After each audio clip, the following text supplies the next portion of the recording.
अरे शांत हो जाओ। साहब को आने दीजिए। साहब को आने दो। शांत हो जाओ बेटे। शांत नहीं जाने दूंगा मैं। साहब को आने दीजिए। आप दूर हटिए प्लीज। बाजू लो आइए साहब। हटिए।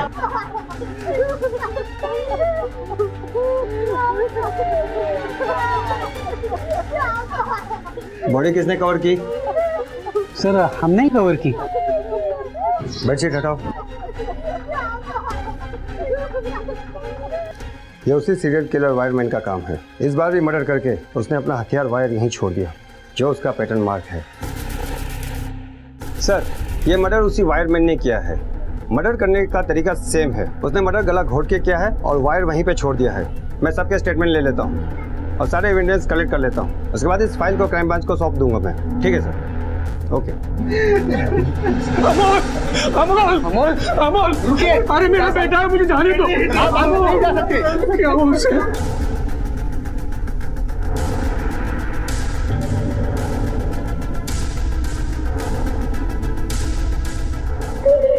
ये लोग कौन है? ये अमोल के पापा और बड़े भाई हैं।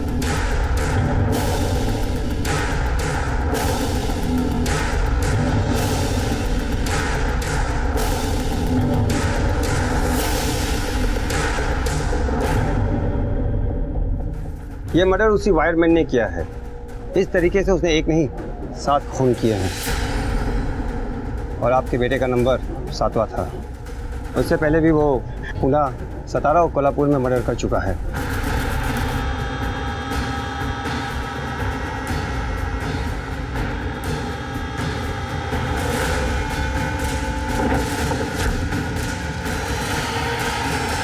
लेकिन इंस्पेक्टर साहब, आप मुझे क्यों गिनवा रहे थे? हाँ, मैं क्या करूंगा इसका? आप मुझे अपना फोन नंबर दीजिएगा, मैं आपको फोन से बात करूंगा। मेरा नंबर लेकर आपको कोई फायदा नहीं होगा। वैसे भी ये केस हमारे पास नहीं, क्राइम ब्रांच के पास जाएगा। एक बार इस केस की फाइल हम उन्हें सौंप देते हैं, फिर आप उनसे बातचीत कीजिए।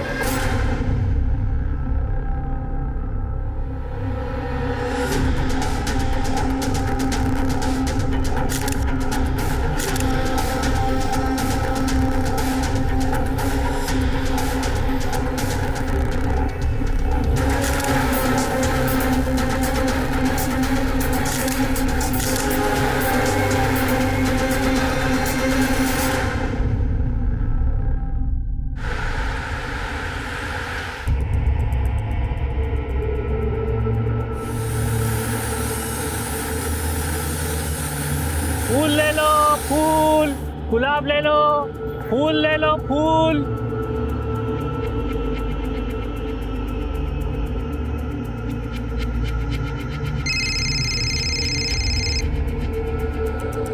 हाँ बोलो, क्या खबर है? साहब, खबर एकदम पक्की है। वो इधर ही 7 नंबर की खोली में है। नजर रखना, हम आ रहे हैं।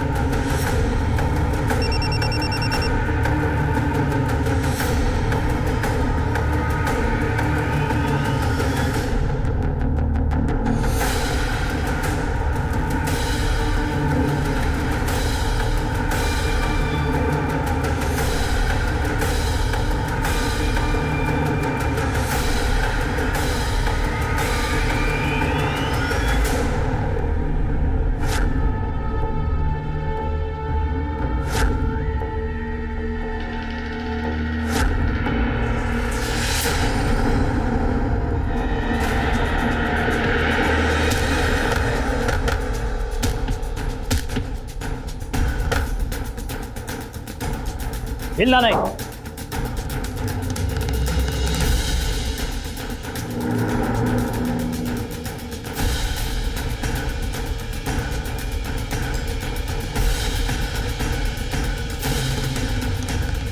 सर, मुथुराजन ने कबूल कर लिया है कि सारे खून उसने किए, सिवाय इसके।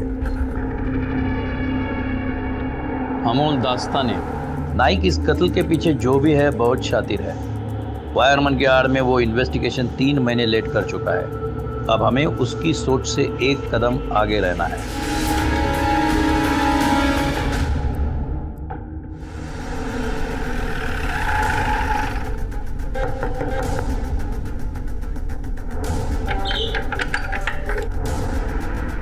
जी, क्राइम ब्रांच। अरे लीजिए, मिठाई खाइए। किस खुशी में? हमारे बेटे का खूनी पकड़ा गया, इस खुशी में हमने सारे मोहल्ले में भी मिठाई बांटी है। कौन है पापा? अब स्वाति दास्ताने, जी आपको हमारे साथ पुलिस स्टेशन आना पड़ेगा। अरे हम लोग तो खुश हो रहे थे कि आपने अमोल के कातिल को पकड़ लिया, लेकिन अभी आप बोल रहे हो कि उस वायरमैन ने हमारे अमोल को नहीं मारा। एक क्रिमिनल ने आपसे कहा कि उसने अमोल को नहीं मारा और आपने मान लिया। सिर्फ वायरमैन के कहने से नहीं, हमारे हाथ ऐसे सबूत आए हैं जो इस तरफ इशारा करते हैं कि अमोल को किसी और ने मारा है। मिसेस दास्ताने, आप हमें बताइए उस दिन क्या क्या हुआ था, पूरी डिटेल्स बताइए।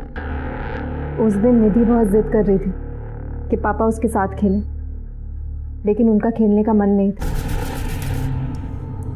मला काय झालं हे का चालत नाही आता?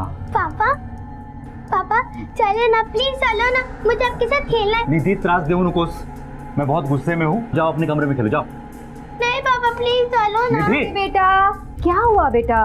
पापा काम कर रहे हैं ना, उन्हें परेशान मत करो। चलो ये मैं तुला स्टोरी सांगते। नहीं, मुझे कोई कहानी नहीं सुनी, मुझे पापा के साथ खेलना है। निधि, तुम अगर ऐसे बात नहीं मानोगे ना तो मैं तुम्हें कमरे में बंद कर दूंगा। स्टोरी सुनेंगे ना हम पहले? नहीं, मुझे कोई स्टोरी नहीं सुननी। चल, हाँ क्या चलो। कर रहे हैं आप?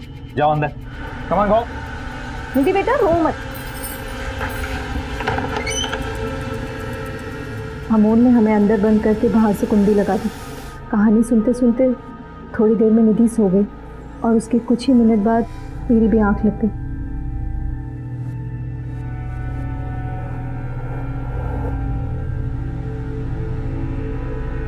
लगभग 3 बजे के आसपास मेरी आंख खुली।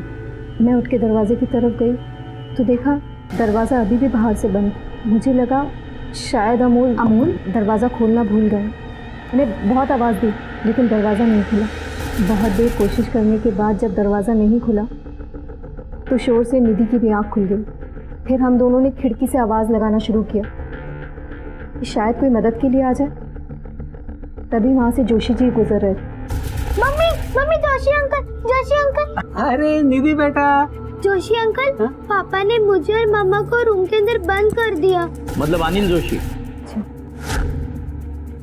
बेटा तुम कहानी सुनते सुनते सो गई थी। तावड़े, लो बेटा चॉकलेट लो। ये सब कुछ रहने दीजिए, आपको जो कुछ भी पूछना है पूछिए, अगर नहीं पूछना है तो हमें घर जाने दीजिए। फिलहाल तो कुछ पूछना नहीं है, सिर्फ एक इन्फॉर्मेशन देनी है। वो आपका घर जहाँ अमोल का कत्ल हुआ था, इन्वेस्टिगेशन पूरा होने तक क्राइम ब्रांच के कस्टडी में रहेगा।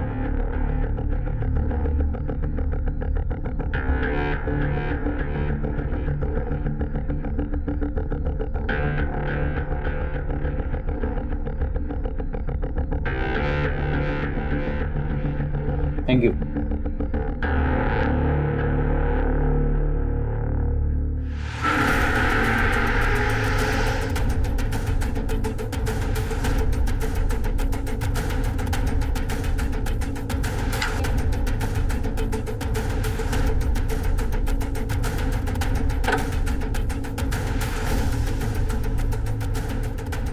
नाइक, स्वाति ने बयान में कहा है कि इस कमरे का दरवाजा बाहर से बंद था, कड़ी लावलेली होती। नाइक, तुम्हें 3 साल पुराना वो पुणे का ढोले पाटिल रोड का केस याद है? एक औरत ने अपने पति का मर्डर करके खुद को बाथरूम में बंद किया था, रस्सी फांस कर, कड़ी लगाकर। सर लेकिन इस केस में ये पॉसिबल नहीं है, क्योंकि पोस्टमार्टम रिपोर्ट के मुताबिक अमोल के गले के ऊपर जो वायर के निशान पाए गए हैं वो ऊपर से नीचे तक आए हैं। अमोल की हाइट लगभग 6 फीट की थी, मतलब कातिल उससे 3 या 4 इंच छोटा रहा होगा, लगभग 5 फीट 8 इंच 9 इंच के आसपास।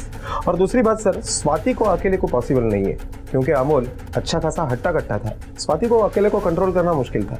और बच्ची ने भी अपनी स्टेटमेंट में यही कहा है कि अमोल ने खुद ने बाहर से दरवाजा लगाया था। लोकल पुलिस ने जो यहाँ के पड़ोसियों के बयान लिए, उसमें भी पड़ोसियों ने यही कहा था कि किसी ने भी किसी को ना आते देखा ना जाते देखा।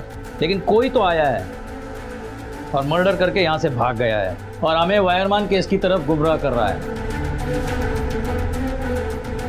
शायद वो जानता नहीं कि उसने गलत डिपार्टमेंट से पंगा लिया है। उसे शायद मालूम नहीं कि ये केस क्राइम ब्रांच के पास आया है। 3 महीने क्या, 3 साल के बाद भी हमें उसे ढूंढ निकालेंगे।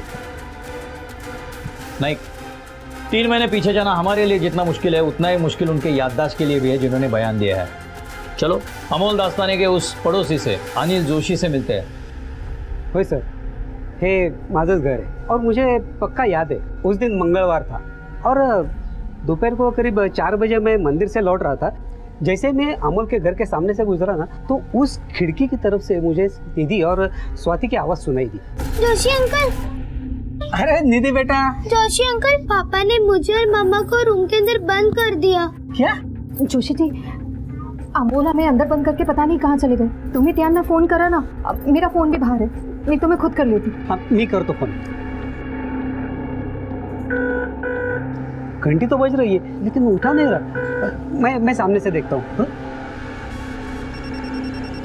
लेकिन फोन घर में ही बजा, उसने फोन नहीं उठाया तो मैंने स्वाति के पापा को फोन किया। हेलो पवार साहब, और वो 5-10 मिनट में आ पहुँचे यहाँ। 5 या 10? मतलब उन्हें आने में 5-10 मिनट लगे।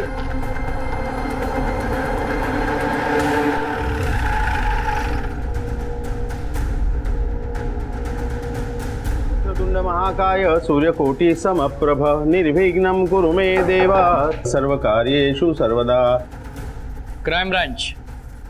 ओम जय श्री राजाधिराज गणानाम गणपते ओम गं गणपते नमः ओम गं गणपते नमः। साहब मैं तो उधर ही था। वो क्या है कि स्वाति के घर के बाजू में मच्छी की बहुत अच्छी मार्केट लगती है। मैं मच्छी खरीद ही रहा था कि उतने में उनके पड़ोसी जोशी का फोन आया। मावजी शेवट का विचार तो 200 रुपए से दोगी क्या? नहीं देना। अरे गरीब आदमी क्या खाएगा? हाँ 1 मिनट। हाँ जोशी बोलिए, क्या बात है? क्या? अरे ऐसे कैसे बंद हो गए? नहीं ठीक है मैं आ रहा हूँ उधर। कुछ 5-7 मिनट के अंदर मैं वहां पहुंच गया था। वो जोशी बाहर ही मेरा इंतजार कर रहा था साहब। सावी आए ना तुमच्याकडे? हो पता नहीं कितनी देर से अंदर वो।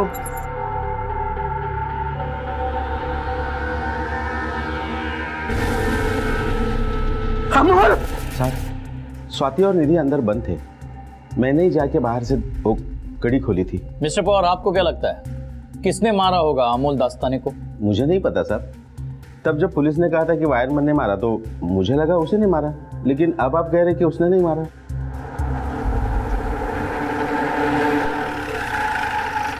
आखिर आप लोग चाहते क्या हो?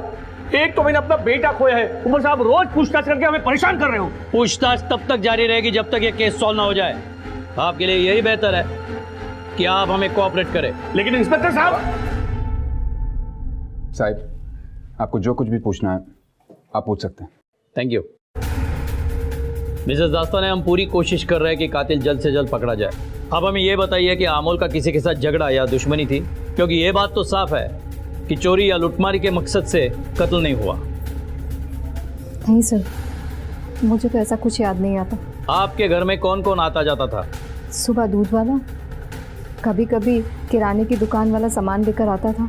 हमारी बाई 10 बजे आती थी और 11 बजे चली जाती थी। देखिए, मैं अभी बोलता हूँ, हमारे अमोल को उस वायरमैन ने ही मारा है। नहीं नाइक, किसी ने वायरमैन के आड़ में पुलिस की आंख में धूल झोंकी है। अगर वायरमैन पकड़ा न जाता तो ये केस कभी नहीं खुलता। एक काम करो नाइक, मर्डर से पहले के 1 महीने के अमोल के कॉल रिकॉर्ड्स निकालो और अमोल क्या करता था, किससे मिलता था, सब डिटेल्स मुझे चाहिए। सर, अमोल दास्ताने का पड़ोसी अनिल जोशी आया है। सर, उम्र हो गई है तो याददाश्त थोड़ी कमज़ोर हो गई है। उस दिन मैं आपको एक बात बताना भूल गया। सर, अमोल के मर्डर के 1 दिन पहले मैंने स्वाति को अमोल के बड़े भाई जयंत से मिलते हुए देखा था और उस वक्त उसकी बेटी उसके साथ नहीं थी। पर सर, उन दोनों में क्या बातचीत हुई वो मुझे पता नहीं। कमाल है तुमची जोशी साहब, उस दिन मंगलवार था ये आपको याद है, लेकिन इतनी इंपॉर्टेंट बात हमें बताना भूल गया। सर, मंगलवार को मैं कैसे भूल सकता हूँ? गणपति का वार है और उस दिन माझा उपवास पण असतो। अच्छा, ये जयंत अमोल के घर अक्सर आता जाता था क्या? नहीं सर, वैसे पिछले साल वो निधि के बर्थडे पर उससे बात हुई थी और उसके बाद मैंने अमोल के मर्डर के 1 दिन पहले उसे देखा। नाइक, जयंत दास्ताने को पोलीस स्टेशन बुलाओ. Yes sir. लोकांच्या डोक्यात तर गंदगी भरी पड़ी है साहब. एक औरत और मर्द के बीच में कोई और रिश्ता नहीं हो सकता क्या? साहब, मैं स्वाति को अपनी छोटी बहन की तरह मानता हूँ. मतलब सांगायला पण लाज वाटते की साहब अमोल ने स्वाति और निधि को कोई कम दुख नहीं दिए थे. जो भी कहना है साफ साफ कहिए. साहब, पिछले साल भर से अमोल पैसों को लेकर इतनी तंगी में था कि ठीक से घर का खर्चा भी नहीं चला पा रहा था. जगह जगह से पैसे उठा रखे थे उसने. ये आपको स्वाति ने बताया? नहीं साहब, वो कहाँ कुछ बताती. वो तो एक दिन मैं रास्ते से गुजर रहा था तो मैंने देखा कि 5-6 लोग अमोल को घेर के खड़े हुए थे. 5 महीने से 1 रुपया नहीं दिया. अरे हमें भी अपने दुकान में सामान डालना होता है, हद होती है किसी भी चीज की. अगर अब भी तुमने पैसे नहीं दिए ना तो इस गली मोहल्ले में घूमना मुश्किल कर दूंगा, गला काट दूंगा. समझे कि नहीं? मैंने तो थक हार के उधर ही देना ही बंद कर दिया है. अगर जरा भी शर्म है तुम्हारे में तो हमारे पैसे लौटा दो. अपने भाई को इस हालत में देखकर आपको तरस नहीं आया कि गाड़ी से उतरकर उसे पूछे क्या प्रॉब्लम है? नहीं साहब, कारण कि एक नंबर का एहसान फरामोश आदमी था वो. मेरी और उसकी तो काफ़ी समय से बोलचाल भी बंद थी. अरे साहब, बाबा के कितने पैसे उसने ना जाने ऐसे ही पानी कर दिए. ठीक है, अभी आप जा सकते हो. वेळ पडली तर पुन्हा बोलवू तुम्हाला. बस.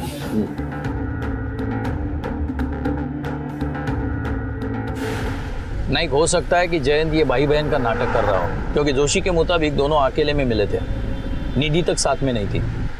और एक बात मुझे अजीब लग रही है कि अमोल के मौत के बाद स्वाति अपने माँ बाप के घर नहीं ससुराल रह रही है. हाँ सर, क्योंकि अक्सर ऐसे सिचुएशन में ससुराल वाले लड़की को उसके मायके में छोड़कर आते हैं. एक काम करो नाइक, स्वाति के ससुराल वालों का कच्चा चिट्ठा निकालो, खास करके उसके जेठ का, जयंत दास्ताने का. Okay sir.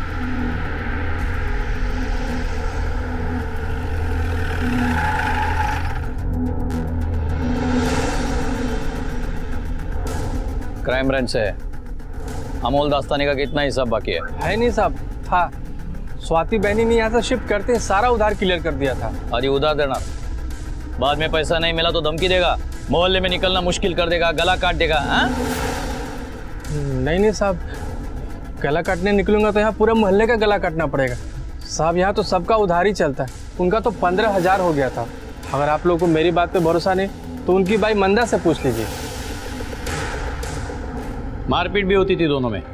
मारपीट के तो मालूम नहीं है साहब, पर झगड़े बहुत होते थे दोनों में. किस बात से लेकर झगड़ा होता था? वही साहब, पैसों के ऊपर से. पहले तो आप तमीज से बात करो. मैं आपका घर लेके कहीं भाग नहीं रहा हूँ. हाँ, मुझे पता है कि EMI भरनी है. लोन देते वक्त तो ऐसे बात नहीं करते थे तुम. तब तो बड़ी मीठी मीठी बात कर रहे थे. अरे मेरे भाई, मैंने बोला ना अगले हफ्ते भर दूंगा. अगले हफ्ते कहाँ से भर दोगे? तुम टेंशन मत लो, मी काहीतरी करतो. अरे निधि जी, क्वार्टरली फी कहाँ से आएगी? अगले महीने भर देंगे. मुझे लेट हो रहा है, तुम नाश्ता लगाओ. ठीक है? नाश्ता?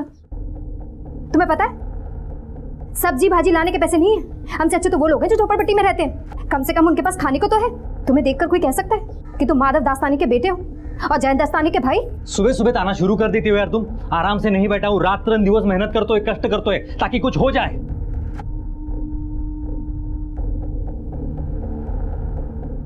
मेम साहब, वो बर्तन धोने का साबुन खत्म हो गया है. और हाँ, वो सिंक का पानी ही नहीं जा रहा है. मैंने बहुत कोशिश की लेकिन लगता है नली जाम हो गया है. प्लम्बरला बोलावंच लागेल. दोनों एक दूसरे को बहुत सुनाते थे साहब, बहुत ही. मेम साहब के पापा ने तो अमोल साहब को समझाने की कोशिश भी की थी. देखो बेटा, मेरी बात मान लो. भूखा मरने से तो अच्छा है कि तुम अपने बाबा से ही कुछ मदद ले लो. त्यांच्याकडून मागून घ्या ना तुम्ही पैसे. उनके पास तो बहुत सारी दौलत है. मुझे आपकी सलाह की कोई जरूरत नहीं है. और अगर आपको अपनी बेटी की इतनी चिंता हो रही है ना, तर तुम्ही तिला तुमच्या बरोबर घेऊन जाऊ शकता. हो, मेरी हालत ठीक हो जाएगी ना तो मैं खुद उसे लेने आऊंगा. ठीक है, अभी तुम जा सकते हो, लेकिन जरूरत पड़े तो फिर से बुला लेंगे. ठीक है साहब. नाइक, इस औरत पे नजर रखना. बहुत तेज औरत है. जो नहीं पूछा वो भी बताया. या तो जानबूझ के बताया हो या फिर झूठ बोल रही हो. लेकिन एक बात गौर करने जैसी है, सब ने हमें अमोल के पैसों की तंगी के बारे में बताया, सिवाय स्वाति के. पैसों की बहुत तंगी चल रही थी. काफ़ी सारे लोगों के पैसे तो पापा और जयंत भाऊ ने चुका दिए थे, पर पिछले 1 महीने तक हमीद मुर्तज़ा नाम का आदमी परेशान कर रहा था उन पैसों के लिए जो अमोल ने उससे उधार लिए थे।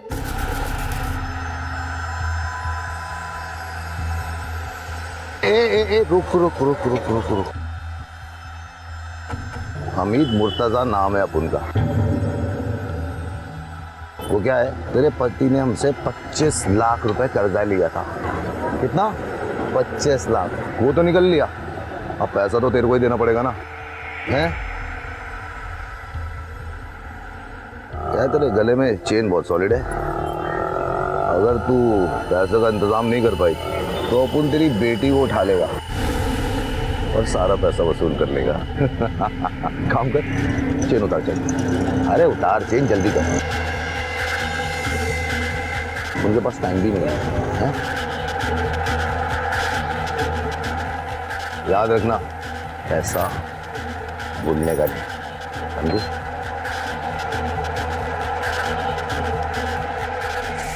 आपने ये बात पहले क्यों नहीं बताई? साहब, हमीद मुर्तज़ा ने निधि को उठाने की धमकी दी थी। अम्मी घाबड़ लो, इसलिए बाबा को बिना बताए मुर्तज़ा को मैंने प्रॉमिस किया था कि मैं धीरे धीरे उसका कर्जा चुका दूंगा। अब तक तो मैं 5 लाख दे भी चुका हूँ। अब वो स्वाति को परेशान नहीं करता साहब, लेकिन सारी ज़िंदगी मुझे ये गिल्ट रहेगा कि मेरे पास इतने पैसे थे कि मैं आसानी से अमोल के सारे कर्जे चुका सकता था। बाबा की नहीं सुन के अगर मैंने अमोल के कर्जे चुकाए होते तो आज वो जिंदा होता साहब। काहे को इतना मारा साहब आपने? जिसका 25 लाख का नुकसान होना वो थोड़ी सी वसूली करेगा तो क्या बुरा किया साहब? साहब आप ही सोचो ना, जिसके पास मेरा पैसा फंसा हो उसको मैं काहे को मारेगा साहब, और क्या मिलेगा मेरे को?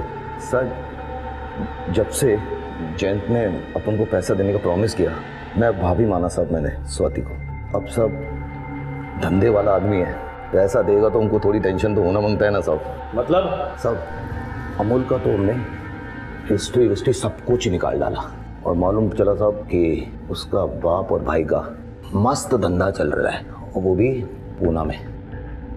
साहब अपन अमूल को बोला भी कि अपना पैसा वापस करने का, और या फिर अपने बाप से पैसा लेके मेरे को देने का। पता चला कि दोनों बाप बेटे में कुछ ठीक नहीं चल रहा। उसके बाप ने तो साहब उसको घर से भी निकाल दिया, और उसने तो साहब पल्ला झाड़ लिया कि पैसे ना देने पड़े। सब गर्दन अकड़ गई।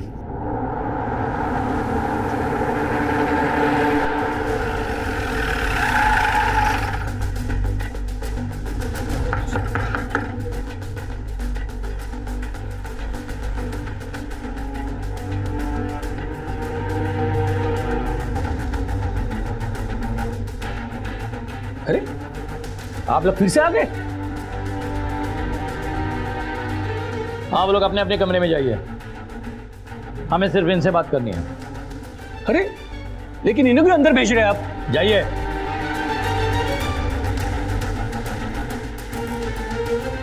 बैठिए। आपके होते हुए अमोल को बाहर से कर्जा क्यों लेना पड़ा? माना कि आपकी और उसकी बनती नहीं थी, फिर भी मैं हमेशा यही चाहता था कि अमोल फैमिली के साथ रहे, फैमिली बिजनेस में हाथ बटाए, लेकिन वो बहुत ही जिद्दी था। मैंने MBA आपका साबुन का बिजनेस संभालने के लिए नहीं किया है, मुझे अपना कोचिंग सेंटर खोलना है। अमोल जरा सोच, अगर तू अपनी पढ़ाई का इस्तेमाल हमारे साबुन के बिजनेस के लिए करेगा तो हमारा मार्केट बढ़ सकता है। मैंने इतना पैसा फूका है तेरी पढ़ाई पे, तुझ पे। पापा, एहसान जताने की कोई जरूरत नहीं है। एहसान? मैं तुम्हें एहसान जताने की कोशिश कर रहा हूँ? और क्या कर रहे हो आप? जब मेरे पास पैसे आएंगे ना, तुमसा 1-1 रुपया परत करेंगे। आपका लाला वाला बिजनेस नहीं करना है मुझे। एहसान फरामोश। उसके बाद वो स्वाति को लेकर अलग रहने लगा, लेकिन मैंने हमेशा अपने बाप का फर्ज अदा किया, कभी मुंह नहीं मोड़ा, हमेशा उसकी मदद की। 1 मिनट रुकिए, मैं आपको कुछ दिखाता हूँ।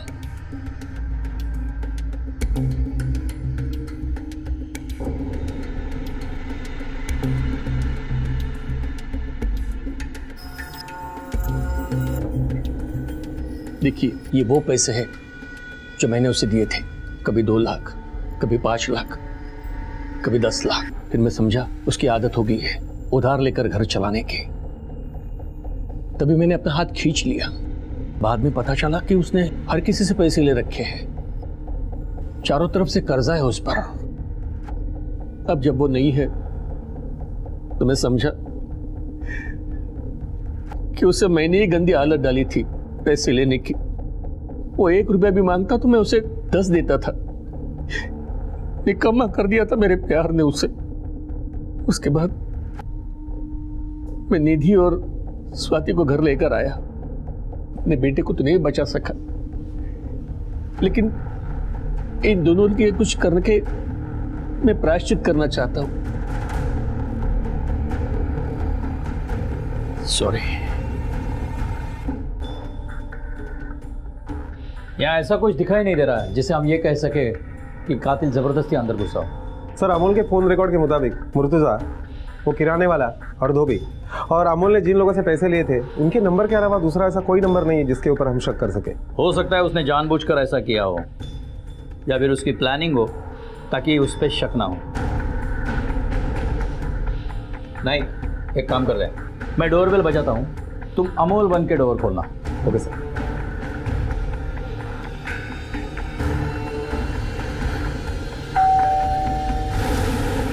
अगर अनजान आदमी होता तो अमोल उसे अंदर नहीं आने देता, दरवाजे से ही बाहर भेजता, लेकिन अमोल ने उसे अंदर आने दिया। इसका मतलब अमोल उसे जानता था। जो भी हो, अमोल उसे अच्छी तरह पहचानता होगा, क्योंकि इंसान उसी की तरफ पीट करता है जिस पे उसे पूरी तरह भरोसा होता है। सर, अमोल की बॉडी यहाँ मिली, मेन डोर से काफ़ी दूर। जाहिर है अमोल आगे आया होगा, और जो भी आया है अंदर उसने पीछे से वायर से उसका गला घोटा होगा। फोटो देना।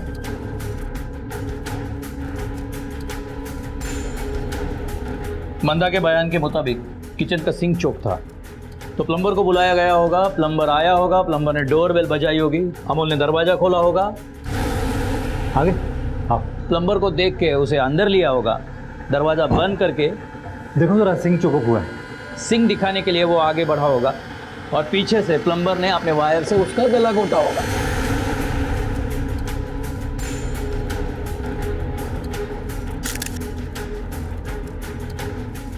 फोटो में यहाँ आयरन किए हुए कपड़े पड़े हैं। मैं डायरी लेके आता हूँ, उसमें लिख देना कितने कपड़े हैं। दरअसल किसी भी घर में धोबी अंदर आ जाता है, हॉल में बैठ जाता है और कपड़े निकालता है, क्योंकि भरोसा और जान पहचान दोनों होती है। यहाँ भी ऐसे ही हुआ होगा, कपड़े निकाले हो गए, रख दिए हो गए यहाँ, क्योंकि उतना भरोसा और जान पहचान तो होती है। अमोल उठकर पैसे देने के लिए जैसे ही मुड़ा होगा, धोबी ने पीछे से आकर अपने वायर से उसका गला घोटा होगा। जरा वो फोटो देना। सर, लेकिन धोबी ने अपने स्टेटमेंट में कहा है कि उसका भी महीने का हिसाब चलता था। इस धोबी और प्लम्बर के अपने तरीके से पूछताछ करो। ये प्लम्बर संतोष और धोबी शैलेश, इन दोनों में से ही कोई है। नहीं, ये क्या है? सर, ये वेफर है, वेफर के खाली पैकेट है, उस कमरे में मिले थे। चल बता, ये था? देख, ये था, ये था। कौन था इसमें से? बता, कौन था? बोल, किसने भेजा था तुझे अमोल को मारने के लिए? सच बता, नहीं तो तेरे शरीर के सारे नट बोल्ट खोलकर पूरा कचरा साफ करूंगा, और जोड़ने वाला भी कोई नहीं रहेगा। बता। यकीन करो साहब, मैं सच बोल रहा हूँ साहब, मैंने नहीं किया साहब। और साहब, मैं एक दिन पहले वहां पे जाके उनके सिंक बना के चला आया था साहब। चल उठ, उठ, दीवार के पास खड़ा हो, चल। तावड़े, हाइट नापना इसकी।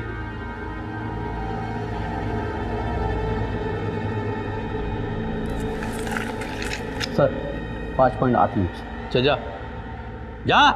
सुन, शहर से भागना नहीं।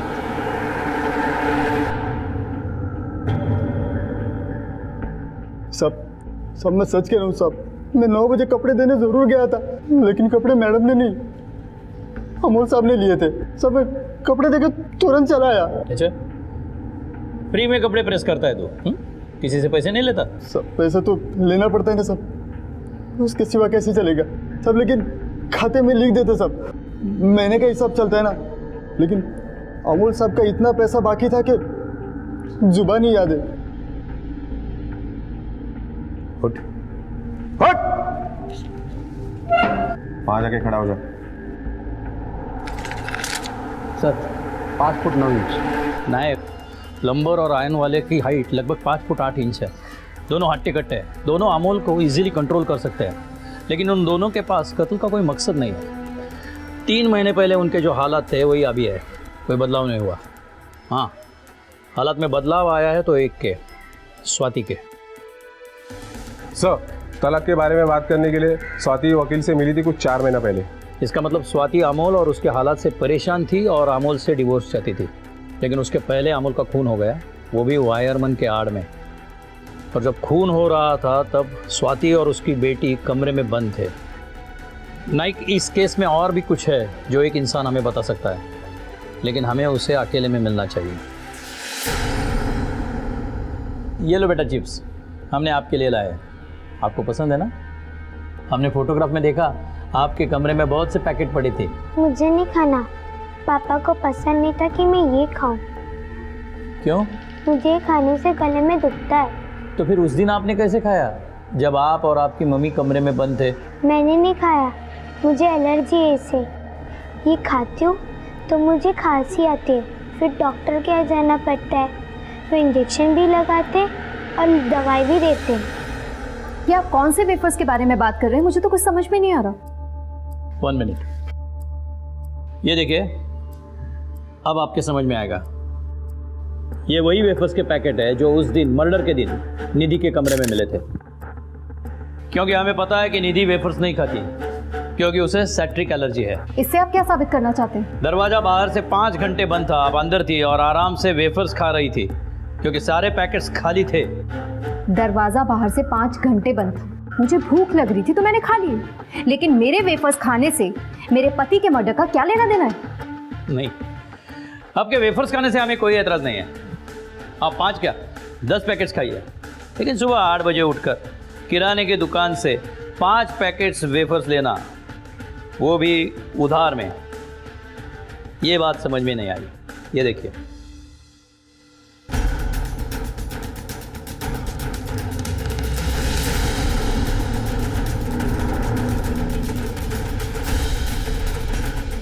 और हमारे पास वो किराना वाले की नोटबुक भी है जिसमें आपके 5 पैकेट्स का हिसाब भी लिखा है। 24 जून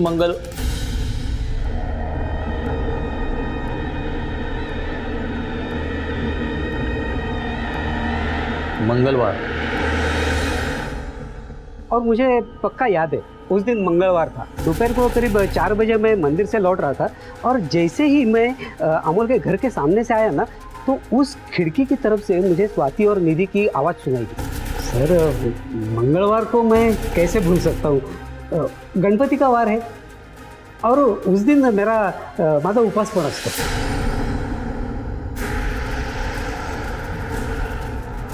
आप काफ़ी धार्मिक आदमी लगते हैं, नियम कायदे पालने वाले, फिर भी मंगलवार को भी मछली खाना नहीं भूलते। मैं मच्छी खरीद ही रहा था कि उतने में उनके पड़ोसी जोशी का फोन आया। अब अपने इस धर्म कर्म की कहानी खुद सुनाओगे या हम मदद करें? तुम्ही माझा जीवन बर्बाद केलं, इस आदमी से शादी कराकर। ना खुद कुछ कमाता है, ना अपने बाप से कुछ लेता है। मैं और मेरी बेटी भिखारियों की तरह जी रहे हैं। मैं इस नर्क में और नहीं जी सकती। ठीक है बेटी, देख, मैं मानता हूं कि मुझसे बड़ी गलती हो गई है, लेकिन तू शांत तो हो जा। देख, बड़ा घर देख के ही मैंने तेरी शादी करा दी थी, क्या पता ऐसे होगा। लेकिन अब तू क्या चाहती है? देख, तू जो भी फैसला लेगी ना, उसमें मैं तुम्हारा साथ दूंगा। हाँ, तू अगर तलाक लेना चाहती है तो ले ले। तुम वकील के पास गई थी, लेकिन तुमने तलाक नहीं लिया, क्योंकि उसके बाद तुम्हें अपने बाप के पास वापस जाना पड़ता और हालात बद से बदतर बन जाते। फिर तुमने सोचा अमोल को अगर ठिकाने लगा दिया तो पूरी जिंदगी अपने ससुराल आराम से रह पाओगी, है ना? हाँ, क्योंकि मैं अपनी और अपनी बेटी की जिंदगी अच्छी चाहती थी। भूख प्यास से रोते तरसते हुए नहीं जी सकती थी। चैन भाव के परिवार की तरह हम नहीं रह सकते थे उस घर में, लेकिन उसमें बस एक ही अड़चन थी। अमोल। और उसके बाद तुमने अपने इस लालच में अपने बाप को घसीट लिया। तो क्या करती? बस वही थे जो मेरा दर्द समझ सकते थे। ये बता, ये क्या है? हम इसका तरीका अपनाएंगे, किसी को भी हम पर शक नहीं होगा। सबको यही लगेगा कि ये मर्डर वायरमैन ने किया है। आप उस टाइम पर आ जाना।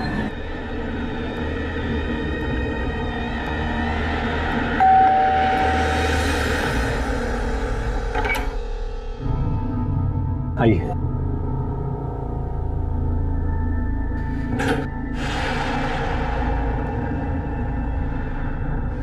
निधि ने अपने बाप को पहले ही खोया था, अब वो अपने माँ के साथ के लिए भी तरसेगी। तुमने अपने और अपनी बेटी की जिंदगी बेहतर नहीं बदतर बनाई है। पता नहीं ये गुनाह करने वाले कब समझेंगे कि जो रास्ता उन्होंने चुना है वो आसान नहीं बल्कि बहुत मुश्किल है।